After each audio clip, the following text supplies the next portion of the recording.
Hello, all you amazing and wonderful people. Welcome back to the channel, IStandAlone Gaming, and today we're going to be playing Final Fantasy X. So with that being said, and before this episode started, I went ahead and defeated all of the monsters located in the area conquest. I defeated all of these guys. I defeated all of the species conquest, and I defeated all of the original creations in order to unlock Nemesis. So with that being said, I did try to beat him once, and failed a little bit just because I wasn't expecting something. But with that being said, I think I'm going to be able to beat it now, so I'm going to tag you guys in and let you see. So with that being said, let's go ahead and jump right into the fight. So he is pretty tough. He has a lot of HP. He does do a decent amount of damage. I highly recommend coming into this fight with all of your overdrives and most of your stats maxed. If you're going for like a challenge run or something like that, you probably won't need my advice. But if you are simply just trying to beat this guy, I highly recommend maxing your stats. It makes it easier and things of that nature. So the first thing we want to go ahead and do is we're going to go ahead and make I think it's Hyper Mighty G. And how we do that is go ahead and come down to Chocobo Feather.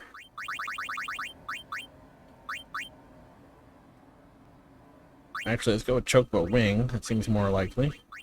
And a winning formula. All the way down bottom here. And we get Hyper Mighty G. Now, the reason I did this, it gives us Protect and Shell, which means it'll reduce our damage. It'll give us Auto Life, just in case we do end up dying. We already have Regen, but it would have gave us Regen and Haste. And it also gave us, as I said already, Protect and Shell, which means we will receive a lot less damage. Let's go ahead and use Quick Attack. Let's use Wakka's Overdrive. Let's see if we can actually hit it. Of course we miss it while it's on camera. I've hit that thing 20 times in a row, but as soon as you start recording, it's when you want to miss it. It is what it is.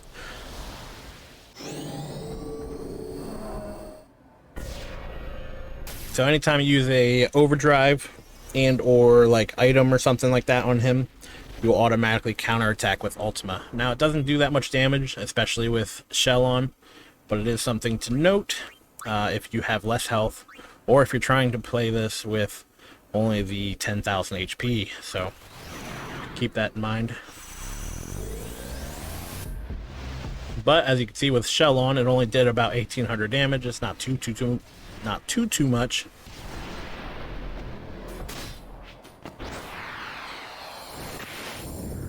So let's bang out these overdrives. And then we'll just go on a quick attack spree, and while he's showing off his attacks, there's pretty much only one attack you have to look forward to or shy away from, and it's his special move, which is Armageddon. And instead of having like a overdrive counter, he essentially has like a point counter. So like every time he does an attack, it either gives him 2 or 3 points, and once he gets up to a certain amount of points, which is like 21 or 22 or something like that, he will cast his attack. Now if you have auto life on, it should go ahead and save you from that. Or if you go ahead and keep track of his points, I think his physical attack gives him 3 points towards his overdrive, and the other attacks that he does gives him 2 points. So if you can go ahead and keep track of those numbers, you know when he's going to go ahead and use his overdrive, and you can go ahead and summon an Aeon in. But we got a decent amount of health, we have auto life, or we're going to see if we can just power through it. Might be a mistake, but we're going to go ahead and give it a shot.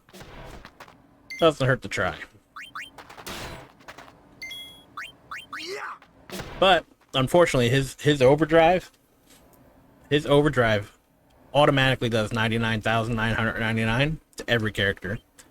So it doesn't matter if you have 10,000 HP, it doesn't matter if you have 100,000 HP.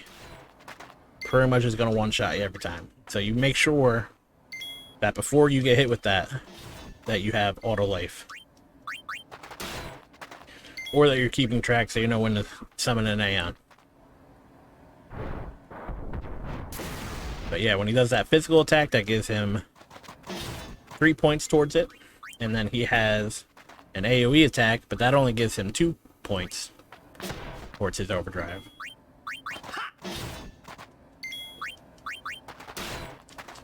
Now, I believe the number you're looking for is 21. As soon as he hits that, pretty sure he casts this attack.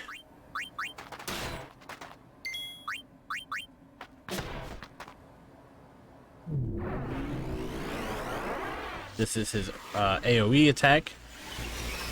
It's not... Oh, actually, that was his single target attack. I'm sorry.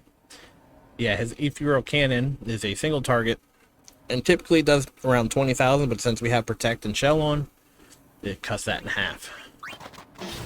And then there's another attack that he has, which is an AoE.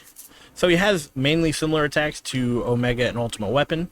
He's just overpowered, a lot more health, a lot more damage, and his overdrive is pretty ridiculous.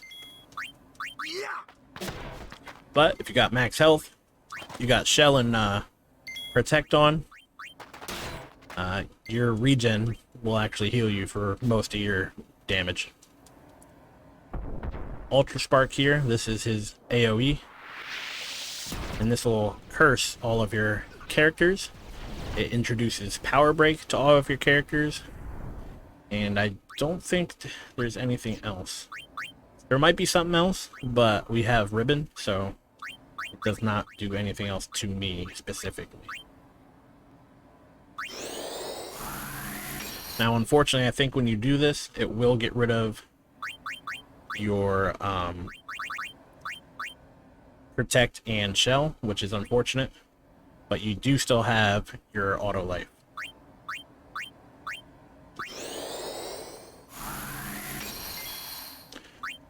Auto life is basically the only thing I'm super worried about. I mean, Shell and Protect would have been nice, a lot less damage, but that's alright. Let's go ahead and keep our attack going.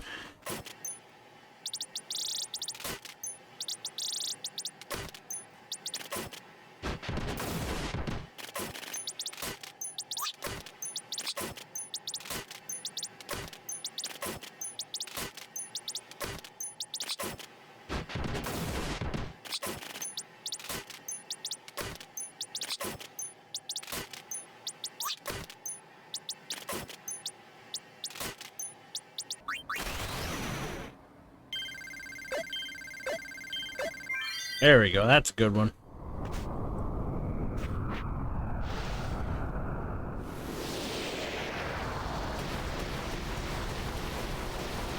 Take that. Some good damage there.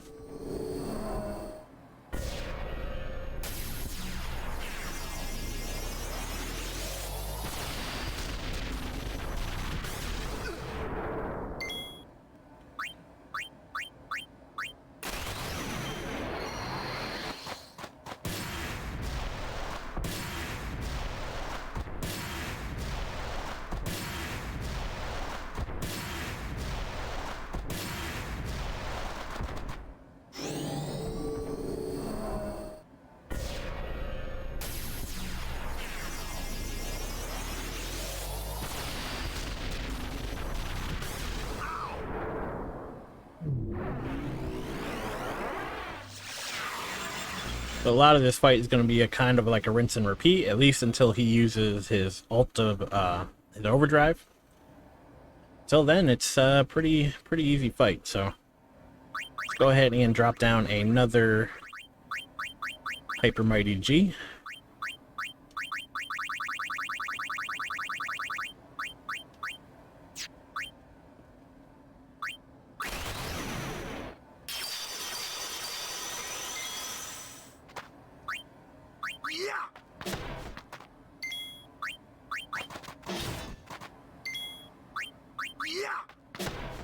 Keep on with the quick hits.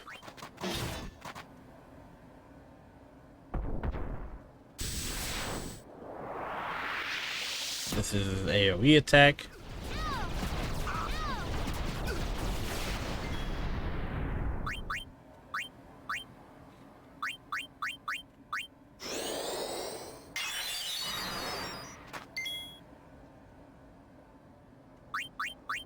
Go ahead and dispel. Fortunately, it was right after we just used her overdrive. Possibly we should have waited, but it is what it is. Live and learn. So let's go ahead and take this off. We don't want power break on any of our characters either.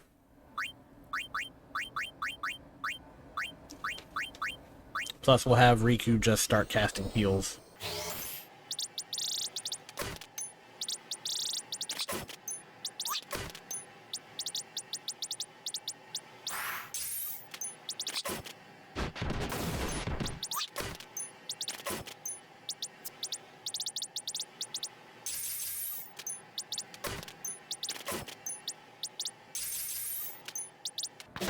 Pretty sure he's getting ready to use his overdrive.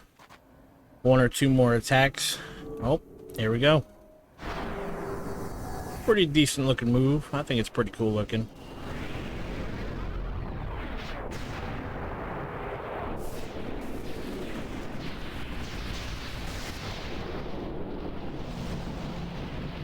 So yeah, it definitely annihilates your whole team.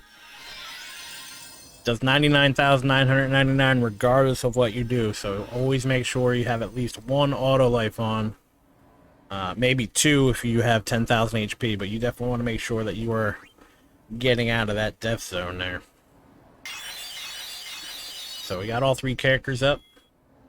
We're going to go ahead and use healing water on all three just to get our health back up pretty high.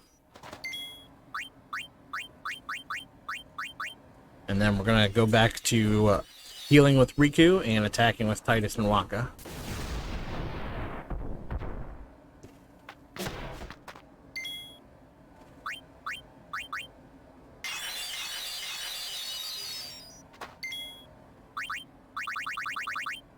We are quickly running out of MP, so we might not be able to do quick attacks for much longer.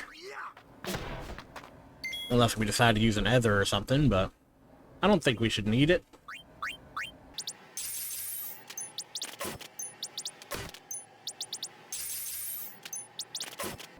And we got an overkill. And that, my friends, is how you defeat Nemesis. Now, as I said, if I maxed out my stats, so it's not like super difficult in this instance. Armageddon's probably the hardest part about the fight, is surviving that. Just unlocked the achievement, overcoming the Nemesis. I'm playing on the PC. So I have a few more achievements I have to do. I have to do Nemesis. I have to do, I think it's Pendulum. You've beaten my mightiest beast. What an extraordinary power. Alright, from now on you should be known as the one who conquered all. I never imagined that my mightiest creation could be defeated. Yes, truly remarkable. I can't find any other way to express it. All that's left is to defeat sin. I have faith in you, Sonny. Mark of Conquest. There won't be any more new fiends, but you can still battle them anytime. Feel free to come back whenever you want. So we already did defeat sin, but let's go ahead and check out what this Mark of Conquest is. As I've mentioned before, I have never done this on Final Fantasy before, or Final Fantasy X. Given to those who have surpassed mortal bounds.